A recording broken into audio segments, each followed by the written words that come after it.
इंदुताई काय माझी शहाणी इंदुताई, तू कुणाला सांगू नको. मी सांगणार. इंदुताई, इंदुताई माझं ऐक ना ग इंदुताई.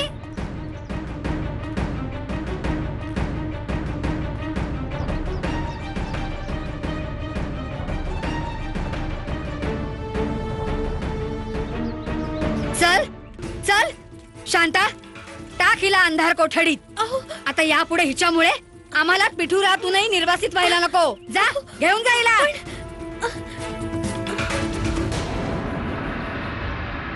तात्या गुरु आम्हाला माफ करा. आम्ही आपले स्वप्न पूर्ण नाही करू शकलो. शांता घेऊन जायला. चल.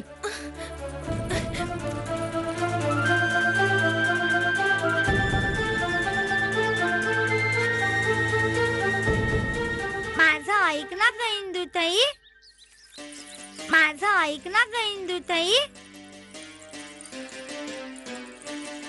माझी लाडकी इंदुताई, माझं ऐक ना. आम्ही आपल्याला आमच्या सगळ्या भावना देऊन टाकू, परंतु मनुताईचं गुपित सांगू नको. आजी साहेब तिला खूपच मारतील. मी मनूची महालातून हकालपट्टी करूनच दाखवीन.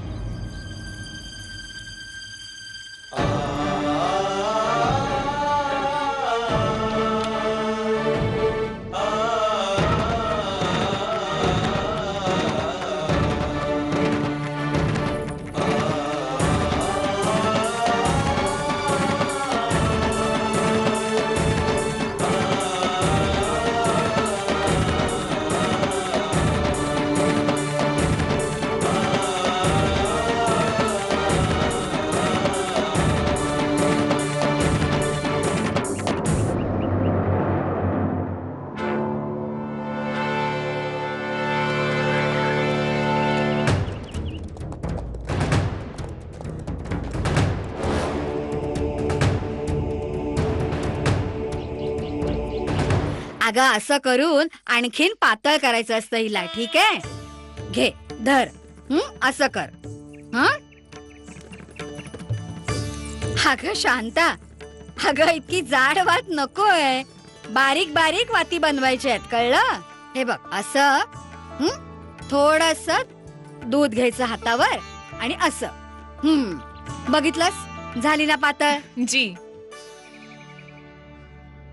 ठाऊक आहे, गेल्या 23 वर्षात पहिल्यांदा पिठुरात इतकी शांतता पसरलीये. अरे देवा, हे धूर्त फिरंगी जसा आम्हाला त्रास देत आहेत ना, त्यांना पण तसंच भोगावं लागू देत. दिवाळीचा सगळा आनंद नासवून टाकला मेल्यांनी. ठाऊक आहे, पुण्यात फक्त आमचाच महाल नव्हे, आसपासचं सर्व क्षेत्र दिव्यांनी झळाळताना दिसत असे. हे बघ असं. चल हे घे, चल तिथे आता. चल ये. शांता इथे ठेव. जी.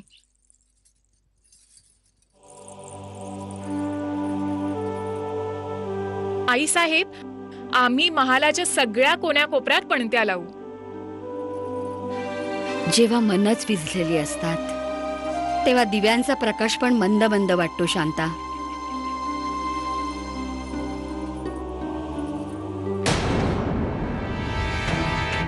अरे देवा, हा तो ध्रुपद आहे ना.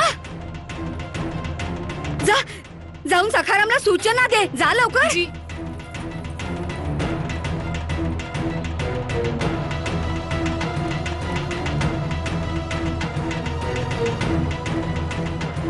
अरे ध्रुपद, उतरवा याला.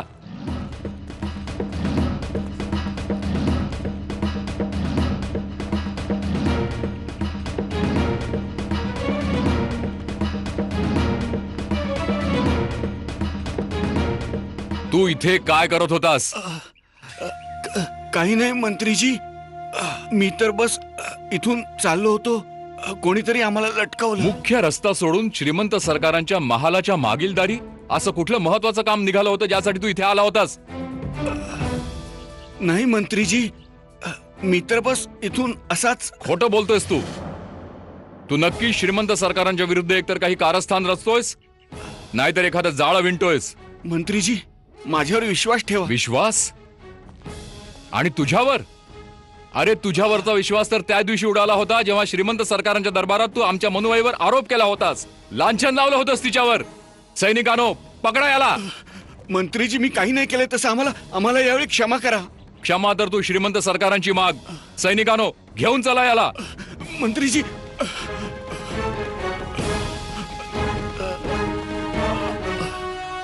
आमच्या मागच्या प्रवेशद्वारापाशी उलट लटकवलं होतं. आम्हाला तर शंका येते श्रीमंत, ही एखादी फिरंग्यांची चाल तर नाही ना? परंतु अशा प्रकारे आमच्या महालाच्या बाहेर कोणाला लटकवण्याने या फिरंग्यानं काय काय लाभ होऊ शकतो? श्रीमंत सरकार, त्याचं नाव ध्रुपद आहे. आचार्य बादरायणांचा शिष्य आहे तो. दुर्गा पूजेत ह्यानेच उत्पाद माजवला होता. असं असं. परंतु आमच्या महालाच्या दरवाजावर सखाराम, हे काय चाललंय आमच्या महालाबाहेर? श्रीमंत सरकार, ते दृश्य पाहून तर आपला हा सेवकही आश्चर्यचकित झाला होता. कोणा अत्यंत साहसी व्यक्तीनं आपल्या पायाशी अतिशय निष्ठा तसंच भक्ती वाहिली आहे, त्यानं त्या नीच ध्रुपदाला उलट टांगलं होतं. परंतु तो आमच्या महालाबाहेर काय करत होता? श्रीमंत सरकार, तो फिरंग्यांचा गुप्तहेर आहे. गुप्तहेर? हो श्रीमंत सरकार, ज्या दिवशी त्या धूर्त मेन्सनने त्याला आपल्याबरोबर साक्षीदार म्हणून श्रीमंतांच्या दरबारात आणलं होतं, या सेवकाची दृष्टी तेव्हापासून त्याच्यावर आहे. आणि मी असंख्य वेळा त्या नीच ध्रुपदला कमिशनरीत जाताना आणि मेन्सनच्या बंगल्यावर जाताना पाहिलं आहे. याचाच अर्थ आहे की मिस्टर मेन्सन आमच्या येण्या जाण्यावर पाळत ठेवून आहेत. हे तर अति झालं. हे आम्ही सहन नाही करणार. सखाराम, श्रीमंत, ध्रुपदाला कठोर पहाऱ्यात ठेवा आणि तुम्ही लगेच कानपूरला जा. मोरलेन साहेबांना सांगा, आमचा निरोप द्या. आम्ही त्यांना भेटू इच्छितो. श्रीमंत सरकार, मिस्टर मोरलँड इथे स्वतःच आले आहेत.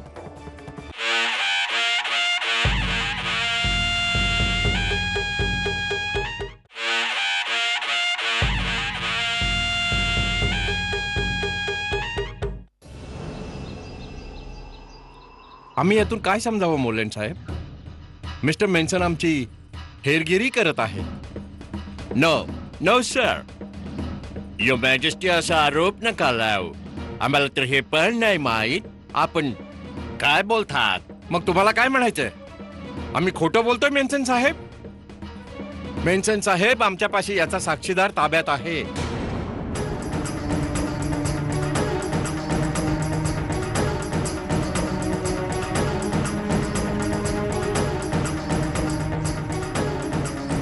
तात्या, ध्रुपदला घेऊन या इथे.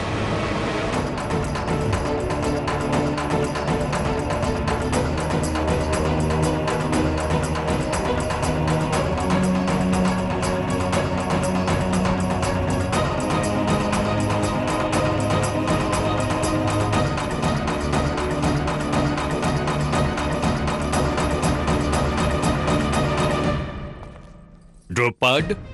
कोण हा ध्रुपद? तिच्याशी आमचा काय रिलेशन ते तर आम्ही नाही जाणत. पण याच दरबारात त्याला घेऊन आम्हाला अपमानित करायला आला होता तुम्ही. That was my mistake your majesty. त्याची बात खरी समजून आपल्या समोर आणला होता. काय इंडियनवर ब्रिटिशर्सनी विश्वास नाही ठेवला पाहिजे? नक्कीच ठेवायला हवा मेन्सन साहेब. आणि याच लोकांमुळे आम्ही हिंदुस्थानी सदैव लुटले गेलो.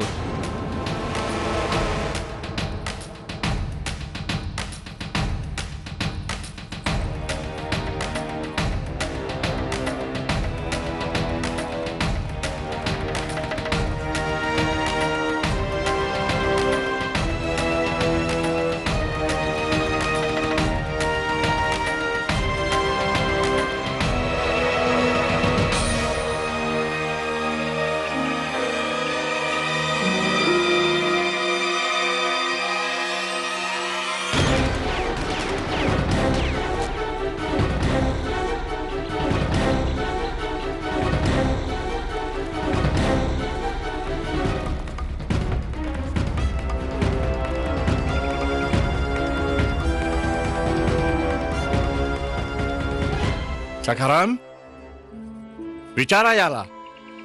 अख्खी रात्र आमच्या महालाच्या माग काय करत होता हा? हो श्रीमंत सरकार. द्रुपद, उत्तर दे. महाराज, मी फक्त ते घाबरू नकोस. हा श्रीमंत सरकारांचा दरबार आहे. या ठिकाणी तुमचे हे मेन्सन साहेब ना काही विचारू शकत ना काही करू शकत. मे why would I say anything to him? Answer them. सरकार, मी तर मी काय करतोयस? महाराज, मी महालाच्या मागे महालाच्या मागे काय करायला गेला होतास तू? पहारा देत होतो. नाही, ते मी तर पाहिलत मोरलेन साहेब? नाही सरकार. मी हे काय मिमी चालवलंयस? चुप! सैनिकांनो, घेऊन जा याला.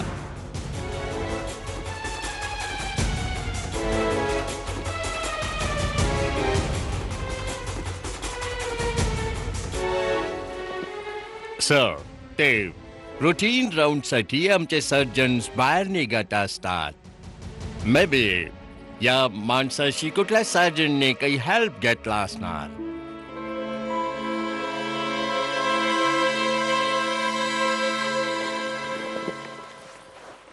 सगळं काही समजल्यानंतर your majesty, it's a small misunderstanding. Mister मॅन्सनचं अशा कसलंही इंटेन्शन नव्हतं. बट तरी पण मी अपोलोजाइज करतो.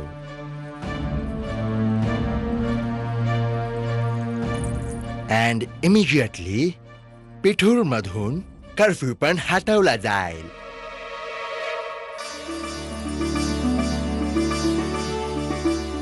धन्यवाद मोलेन साहेब, धन्यवाद. Your Majesty, we love Indians.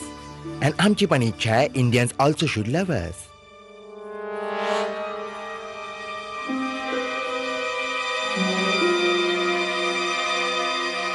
Blood,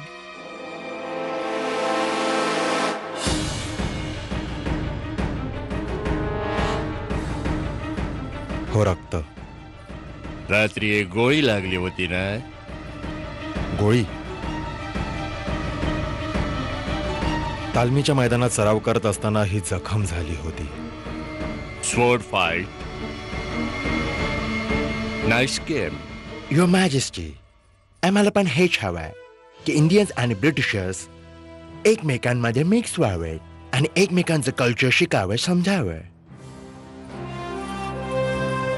believe मी, माझ्या वाईफला तुमचे festivals, folk music and games.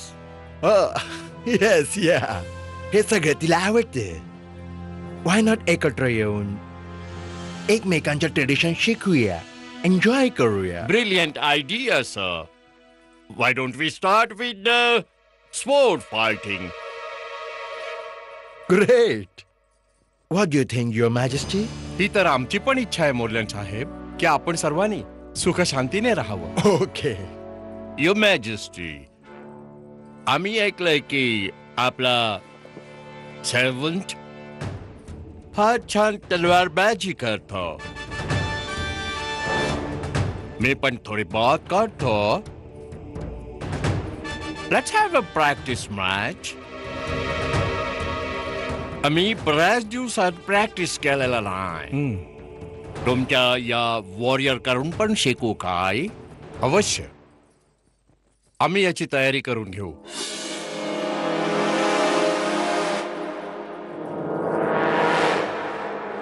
Your majesty, आता आम्हाला परमिशन द्यावे.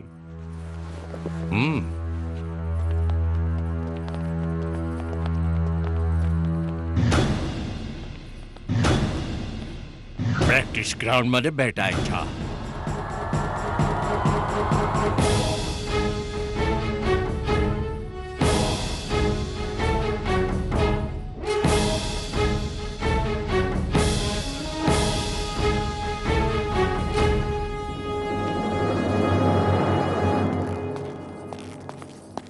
यावे यावे मोरोपंत, आलात काशीहून? श्रीमंत सरकार, एक खूपच मोठी शुभवार्ता घेऊन आलोय.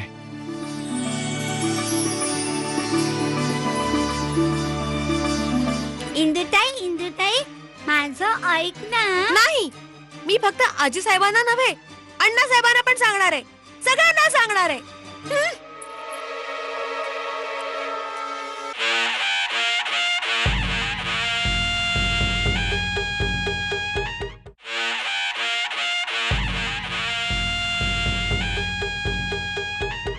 मोरोपंत, तुम्ही हा अतिशय शुभ समाचार घेऊन आला तो. अण्णासाहेब, अण्णासाहेब, अण्णासाहेब, ती अगं मनू. इंदू, बघा आपली इंदू पण आली. ये माझ्या बाळा. इंदू अण्णासाहेब, बाळा, ती. तुझा विवाह काशीच्या राजकुमाराशी ठरला आहे. आणि ठाऊक आहे हे सगळं कुणामुळे शक्य झालं आहे? आपल्या मनूच्यामुळे.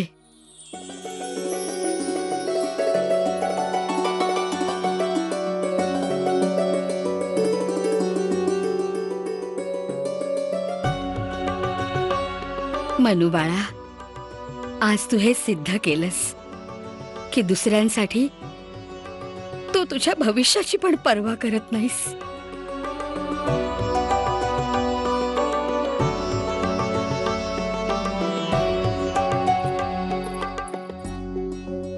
देव भले उशिरा का होईना, हाक ऐकल्याशिवाय नाही राहत. ठाऊक आहे, जेव्हा मनूला हे कळलं की तिचे पिता तिच्यासाठी वर पाहायला काशीला जाणार आहेत, तेव्हा तिने हळूच त्यांच्या सामानातून स्वतःची कुंडली काढून तुझी कुंडली ठेवली. तू हिची घृणा करतेस ना?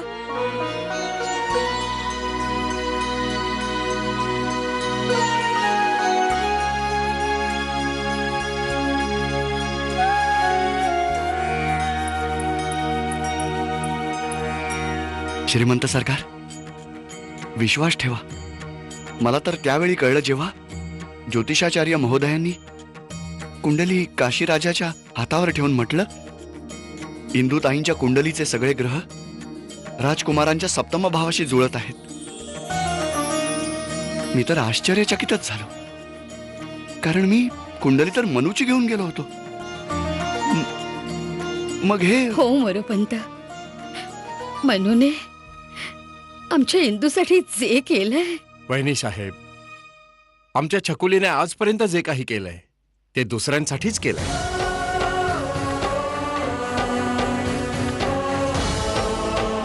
फिरंग्यांचा असहाय्यांवरचा अत्याचार पाहून तिचा चाबूक उठला. आणि हेच फिरंगी जेव्हा कानपूरमध्ये कोणा गरिबाची पगडी उडवत होते तेव्हा सर्व सर्व मुकदर्शक बनून उभे होते. तरी पण आपल्या छकुलीने त्यांच्याच खेळात त्यांना हरवून विवश केलं की जर कोणा हिंदुस्थानाची पगडी उडवाल तर त्याच्या डोक्यावर तीच पगडी सन्मानानेच ठेवावी लागेल. आणि त्यांना ते करावं लागलं.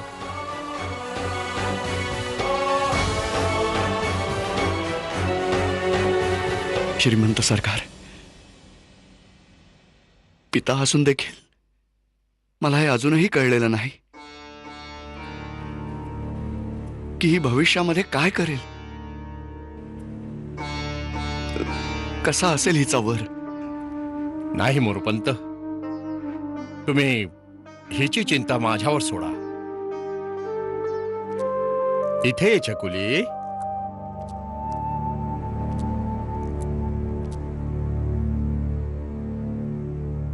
हिचा वर तर आम्ही स्वतः शोधणार.